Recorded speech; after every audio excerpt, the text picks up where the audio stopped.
Bro, you're not coming into next year with Murray and Young. No, you're not. That's it's not going to happening. get split up. It will. Yep. Right. It will be split up.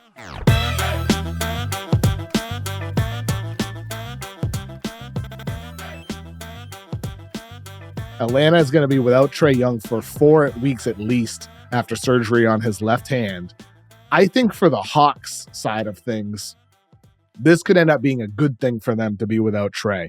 For the same reasons we talked about back in January when I made the argument to trade Trae instead of Dejounte, because if you don't have Trae, now you can increase the value of Dejounte Murray. This season, without Trae Young, he's averaging 25 points per game on 60% true shooting with 7.7 assists. If he does that for the next month straight or the next 5 or 6 weeks, however long Trae is out, instead of the numbers that he's been putting up with Trae, 19.8 points per game on 53.4% true shooting and 4.2 assists per game per 36. Per 36 on those numbers, by the way.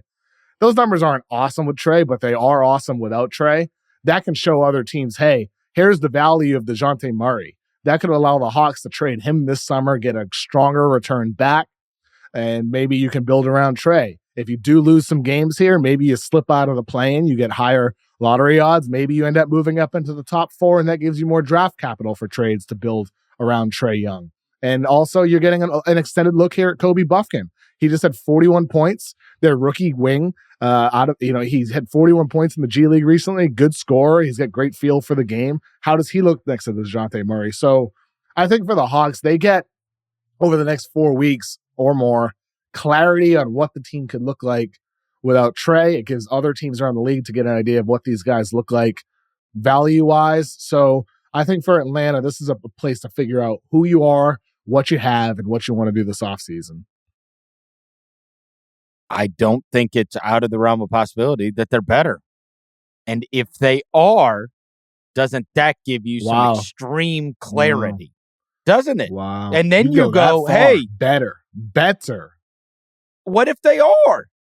It's not crazy to think that they could be. You've seen a lot of teams band together. We would have never in a million years thought that Cleveland could play great basketball when they are without Darius Garland and Evan Mobley. But they did. They played great basketball without those guys. And sometimes less is more. And it's like, okay, if like neither of those two guys are role players. And they both are at their best, to your point about those numbers, with the ball in their hands. And so is there a possibility? We've been talking about this trade thing for a long time, and I told you, 3 weeks ago?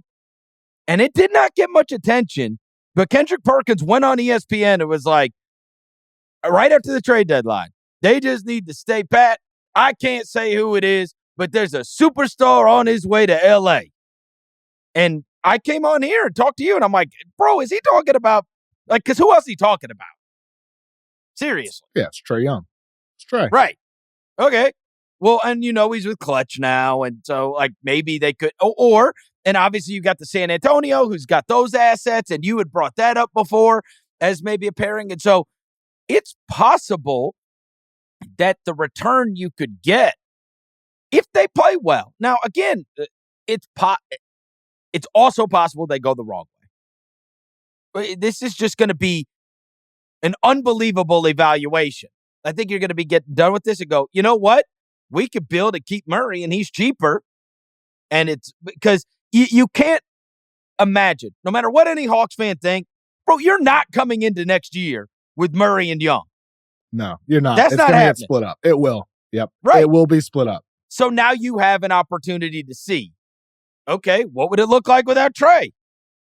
And then with the assets, because you could get by far the bigger return for him.